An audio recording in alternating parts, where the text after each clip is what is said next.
ফারগালা করা যাবে কিছু, এখানে বিহে দিবি, এখানে বহু আসবে, সবকে কান ফুসকি দিয়ে আলাদা করে দিবে। যতদিন সাথে আছে কিছু কই দিলে বিহে টিয়ে দিতে দিস দেখনি, আর ওইভাবে রাখে।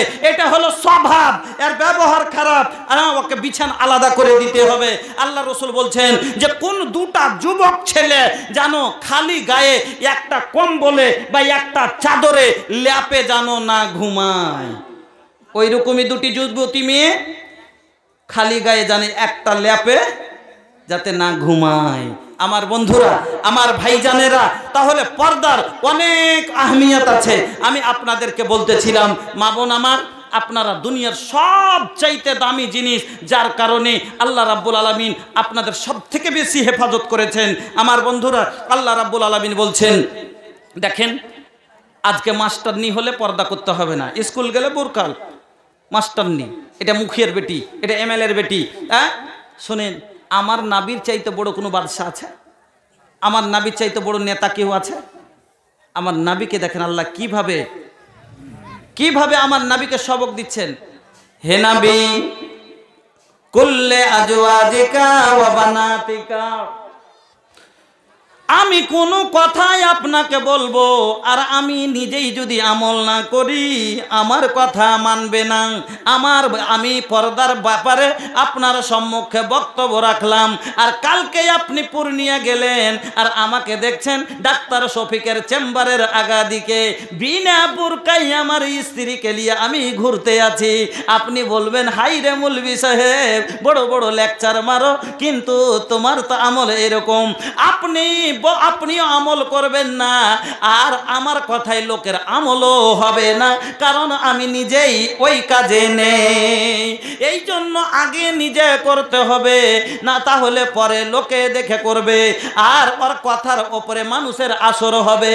আল্লাহ রাব্বুল আলামিন বললেন, কুল্লে আজওয়াজিকা ওয়া বানাতিকা, ও নবী আগে তুমি কি করো?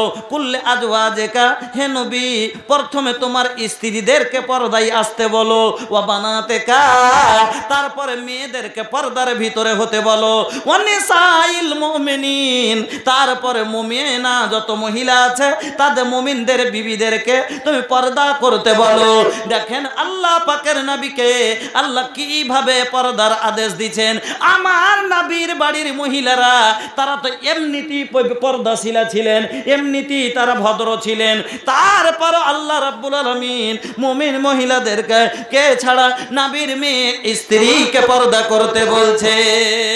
আমার বোনেরা, আপনাকে বলি মাগো, আজ আপনি পর্দার কেন গর্দা উড়িয়ে দিলেন?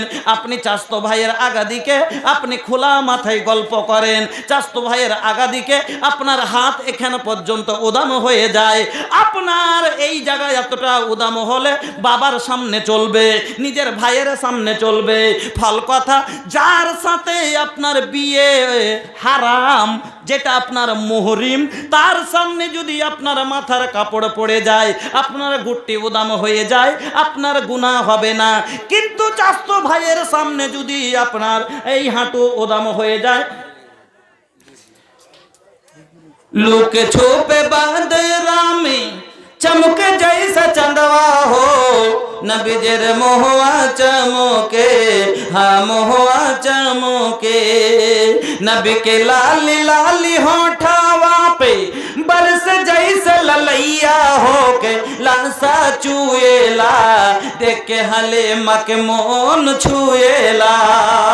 नबी के लाली लाली होठावा पे बरस जैसे ललैया हो के लांसा चुएला, देख के हले मके मोन छुएला।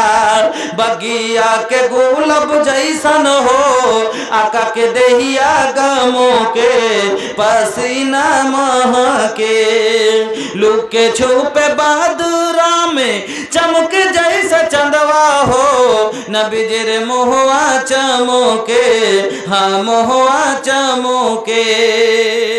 আমার মা খালারা, হজ একটা আল্লাহর আইন বিধান। হজ পাঁচটা ইসলামের খুঁটির মধ্যে একটা হলো হজ। কেউ যদি হজের উপযুক্ত হয়ে যায়, তার সাথে যদি কোনো মহিলা যদি হজ করতে চায়, আর তার সাথে যদি তার মুহরিম না থাকে, চাচতো ভাইয়ের সাথে হজ করতে পারে না, মামাইতো ভাইয়ের সাথে হজ করতে যেতে পারে না, খালাতো ভাইয়ের সাথে হজ করতে যেতে পারে না। হজ একটা ইবাদত, তারপর যদি মামাতো ভাইয়ের সাথে না করতে পারে, তুমি কেমন করে বাজারে তোমার চাচতো মামাইতো ভাইয়ের সাথে যেতে পারো? চিন্তা করে, হজ একটা ইবাদত, তাও যদি না করতে পারে, তাহলে কেমন করে এই শ্বশুর বাড়ি থেকে বাপের বাড়ি, বাপের বাড়ি থেকে শ্বশুর বাড়ি, বাজার ঘাট, কলেজ ফুর্তি, ইটা উটা কেমন করে করতে পারে বলে?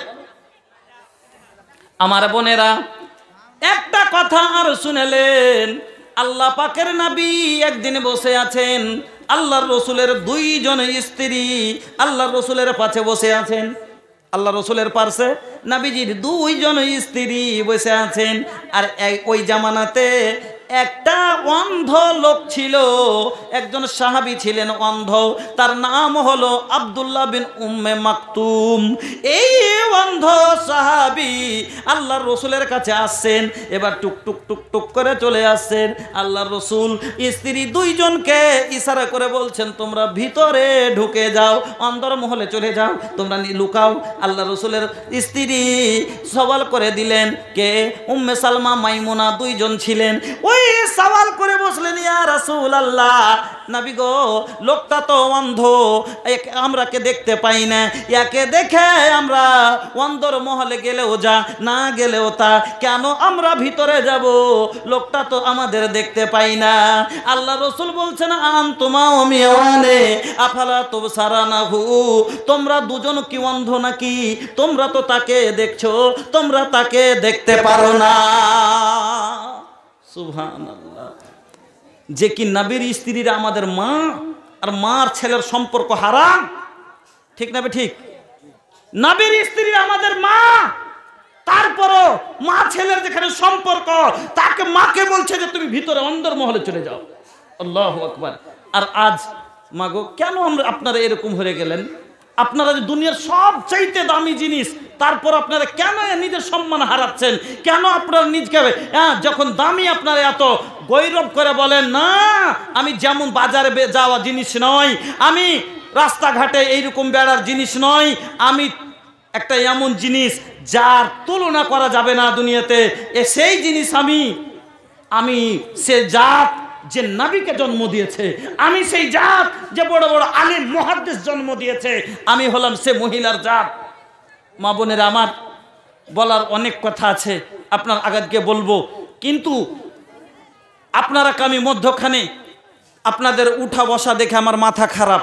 এত তাড়াতাড়ি আপনারা খাসতে গেলেন, এটাই তো অসম্ভব কথা। বন্ধুরা আমার, এই মসজিদের জন্য আমার ভাই মনিরুল ইসলাম সাহেব যে কালেকশন করলেন, আর আপনারা যেভাবে কালেকশন দিলেন, সুবহানাল্লাহ, এইরকম করে যদি কালেকশন হয় তো আমাদের একটা মসজিদ করতে মোটামুটি 15 বছর তো লাগবেই। ফের এদিক উঠবে না, ওদিক ভেসে যাবে, বুঝলেন? আচ্ছা বাবা, আরবের মানুষ যে নবীকে মানে, আমরাও সে নবীকে মানি। আরবের লোক যে কোরআন মানে, সেই কোরআন আমরাও মানি। আরবের লোকের যে ঈমান, আমাদের সেই ঈমান। আরবের লোক জান্নাতে যেতে চাই, আমরাও জান্নাতে যেতে চাই। আরবের লোক যারা, ওরা খাচ্ছে, আমরাও খাচ্ছি, ওদের রক্ত আছে, আমাদের রক্ত মাংস আছে। তাহলে আরবের লোক রাসূলের হাদিস শুনে, মান বানা লিল্লাহি মসজিদান বানাল্লাহু লাহু বাইতান ফিল জান্নাহ, এই হাদিস শোনার পরে যে নবী নিজের কোন মন থেকে কোনোদিন একটাও কথা বলেননি, মিথ্যা কথা বলেননি, আর নবী আপনাকে সুসংবাদ দিয়ে গেছেন যে যারা মসজিদ নির্মাণ করবে জান্নাতে ঘর পাবে। নবীর কথা মিথ্যা নয়। এই জন্য আই সৌদিয়ার লোকেরা আজ আপনার আমার দেশের মসজিদ বানিয়ে তারা জান্নাত নিচ্ছে। বাপ আলাদা মসজিদ দিচ্ছে, বা মা আলাদা মসজিদ দিচ্ছে, বেটা আলাদা মসজিদ দিচ্ছে, বেটি আলাদা মসজিদ দিচ্ছে। এই যে মাদানি গ্রুপেরা মসজিদগুলো দিয়ে বেড়াচ্ছে, কোথায় থেকে এই মসজিদ ওনারা দিচ্ছেন।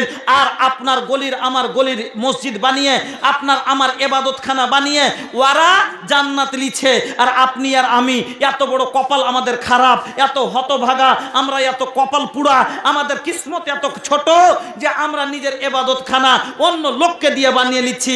যে আল্লাহর দাওয়াতে আমরা 10 লক্ষ টাকার বাড়ি একাই তৈরি করি, যে আল্লাহর দাওয়াতে 20 লক্ষ টাকার বাড়ি আমরা তৈরি করি, যেখানে কিতাবের কোনো পাতাই লেখা নাই জান্নাতে যাবে, কিন্তু 10টা হাজার টাকা দিয়ে 5টা হাজার টাকা দিয়ে আমরা একটা মসজিদ নির্মাণ করতে পারি না। আল্লাহ, আমাদের ভাগ্য কত খারাপ যে আমরা একটা মসজিদ পরের কাছে নির্মাণ করে নিই। এত কপাল আমাদের খারাপ। একটা ছোট মসজিদ আপনারা নির্মাণ করতে একটা সুযোগ পেয়েছেন, নিজকে ধন্য মনে করেন যে একটা ব্যাগ সিমেন্ট দেওয়ার আমি সুযোগ পেয়েছি, আমি এক গাড়ি বালু দেওয়ার সুযোগ পেয়েছি, আমি 500 খান ইট দেওয়ার সুযোগ পেয়েছি। আল্লাহ, এইটার বিনিময় হয়তো আমাকে সেদিন আমি জান্নাতে চলে যাব। বন্ধুরা আমার, আমি আপনাদের এই পার্শ্বে একটা জলসা এসেছিলাম তেন্দা ঘাট, আপনারা জানেন এই পার্শ্বে তেন্দা ঘাট আছে একটা, ওখানে দেখলাম একটা মসজিদের জালসায় মহিলার দান, মহিলারা আমার হাতে যেটা গুনতি দিলে, আমি প্রধান বক্তা হিসাবে ছিলাম, আমার হাতে যেটা গুনতি দিল সেটা হলো 488 বোরা। আমার হাতে গুনতি দিল 488 ব্যাগ, শুধু মহিলার তরফ থেকে সিমেন্ট এসছে। আল্লাহু আকবার, 488 ব্যাগ। খায়রুন নেসা 1000 দিয়েছেন, আবার 2000 বাকি, ওনার মা 500 টাকা দুয়ার দরখাস্ত করেছে। আল্লাহুম্মা সাল্লি আলাইহা, আল্লাহুম্মা বারিক আলাইহা। আচ্ছা, 80 টাকা থেকে ডেলিগেট 70 টাকা করে দেওয়া হয়েছে। আপনাদের ইচ্ছা হলে যান খেয়ে নেন। বন্ধুরা আমার মা খালাকে বলবো, মা, এই মসজিদ যেখানে নবীজি বলছেন আকরাবু মা ইয়াকুনুল আবদু মির রাব্বিহি ওয়া হুয়া সাজিদুন ফাআকসিরুদ দুআ, বান্দা সব চাইতে আল্লাহর নিকটবর্তী কোথায় হয়? সাজদা অবস্থায়। আর সাজদা আমরা কোনখানে করি? মসজিদে করি। আল্লাহর সব চাইতে কাছের ওখানে আমরা হয়ে যাই। বন্ধুরা আমার, এই মসজিদের জন্য আপনার জমি 10 কাঠ, এমন লোকটাও হওয়া দরকার ছিল 1 কাঠা 2 কাঠা জমি 10 বিঘা যারা আল্লাহ দিয়েছে, 1 ধুর জমি আপনি দিতে পারতেন। আপনি 5,000 10,000 টাকা করে 10টা লোক দিয়ে মসজিদ খান, চাইলে একটা লোকে খাড়ো করে দিতে পারে মসজিদ খান। কত বড় মসজিদটা, সুবহানাল্লাহ। 13টা বেটার ঘর করতে পারছেন, 13টা বেটার জন্য বাড়ি করতে পারলেন, নিজের জান্নাতের বাড়ি করার জন্য 10টা হাজার টাকা দিতে পারলেন না। আফসোস, বড় আফসোস। আব্দুল খাবির, আপনি এক ট্রাক্টর চিপস, ট্রাক্টর না ট্রাক, ট্রাক্টর, এক ট্রাক্টর চিপস যা লাগবে উনি কবুল করেছেন। আসেন বন্ধুরা আমার, আমি আপনাদেরকে বলি, আবার আমি বক্তব্য শুরু করব। মধ্যখানে দেখলাম লোক কমে যাচ্ছে, এই জন্য কালেকশন, জি ইনশাআল্লাহ আমি কালেকশন করে একটু গাজাল में দিবেন। अच्छा आसेन अल्हम्दुलिल्लाह। ए भैया, अरे 1500 बेसी नहीं खे, ये 1500 कीमत कुछ नहीं खे, बस कम से कम एक दिन के मजदूरी एगो आदमी के 500 मिलेला, एक दिन के मजदूरी 500 मिलेला। अरे कुल जिंदगी के कमाई अपन जिंदगी खातिर खत्म कर देला। हाँ, अपन आखिरत के जिंदगी खातिर भैया कुछ कर ला, 500 रुपया ले, 1000 रुपया ले आबा, ले आसेन 500 1000 निजेर भविष्यतेर जন্য लिएছেন भाई। আসেন ভাই, ওস্তে আল্লাহর এই মসজিদের দিকে একটু দেখেন। মসজিদ খানটা একটু ভেঙে বড় করা হবে, ছাদ করা হবে। আপনারা যে টাকাটা দিলেন, এটা কটা টাকা দিয়েছেন বলেন? আপনারা ধৈর্য ধরে বসে রাখুন। আমাদের প্রধান বক্তা আছেন, উনি শাইখুল হাদিস মাওলানা মোজাম্মেল সাহেব আছেন, উনি ভালো বক্তব্য রাখবেন। আপনারা স্থিরেই বসে থাকুন। اللهم آمين। الحمد لله رب العالمين والعاقبة للمتقين والصلاة والسلام على سيد المرسلين ربنا آتنا في الدنيا حسنة وفي الآخرة حسنة وقنا عذاب النار। মাবুদ গো, খায়রুন নেসা আল্লাহ 3000 টাকা। ওই আল্লাহ, ভাই আমার এক গাড়ি চিপস, এই আল্লাহ আরো 100-200 করে কই একজন দিয়েছেন। মাবুদ সবারই দানকে তুমি গ্রহণ করো, যে আশাই দিয়েছে আল্লাহ তার মনের আশাকে পুরো করো। আল্লাহুম্মা বারিক লাহুম ফিমা রাযাকতাহুম, আল্লাহুম্মা গফির লিজামিল মুমিনিনা ওয়াল মুমিনাত ওয়াল মুসলিমিনা ওয়াল মুসলিমাত আল আহইয়াই মিনহুম ওয়াল আমওয়াত ইন্নাকা মুজিবুদ দাওয়াতি বিরহমাতিকা ইয়া আরহামার রাহিমিন। আমিন আমিন। আসেন বন্ধুরা আমার, আপনাদেরকে বলি, ভরবে সময়য়া রহল দিনवा समवार हो। আসেন ए भैया हम भोजपुरी जरूर सुनाई भोजपुरी শোনাবো আপনাকে বারবার ইশারা হয়েছে ভোজপুরির জন্য আমি শোনাবো হ্যাঁ কিন্তু আপনারা এইভাবে দাঁড়িয়ে থেকে গেলেন এতক্ষণ ধরে এটা তো একটা অসম্ভব আজকে দেখলাম হ্যাঁ আলহামদুলিল্লাহ আপনার এলাকায় ধান ভালো হয় এর এলাকাতে ধান খুব সুন্দর ধান হয় ধান থেকে আপনারা 10 কেজি 20 কেজি একটা বড় দু বড় করে আপনারা সিমেন্ট মাটিগুলো দেন কিছু আপনারা 500 খান কেউ ইটের টাকা দেন কিছু 1 কুইন্টাল কেউ যে আছে রডের টাকা দেন এইভাবে সবাই মিলে একটু মদত করেন আল্লাহু আকবার আসেন ভাই মোল্লা মুনির সাহেব আপনাদের দানের ফায়দা শোনাল ছিলেন আলহামদুলিল্লাহ কা নাম বা भैया नसीम अख्तर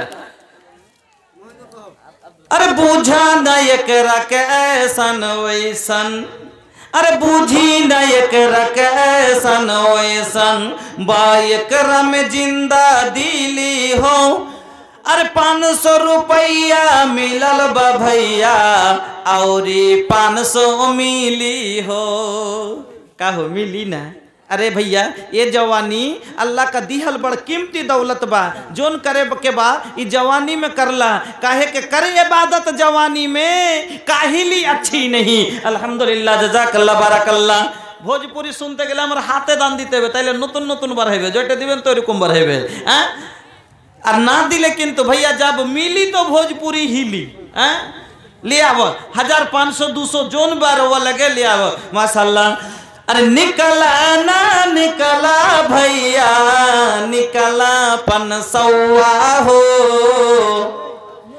अरे निकला ना निकला भैया निकला 500 हो तोहरा से मांगा तारे तोहर भोजपुरी भैया हो लेबे खातिर आइल बाड़े तोहर भोजपुरी भैया हो माशाल्लाह जजाकल्लाह बाराकल्लाह आई अल्लाह তোমার বান্দা ভাই জানা আমার পায়ে 1000 টাকা দিলেন আর একজন ছোট ছেলে আল্লাহ 500 টাকা নিয়ে এসেছেন মাবুদ কই দানকে কবুল করে নাও হায়াতকে দারাজ করো মফিজউদ্দিন একবার আসলেন আর আমি দিলাম জি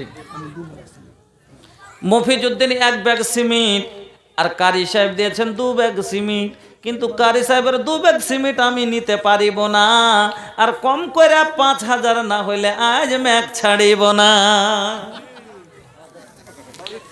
আপনি হলেন মালিক 5000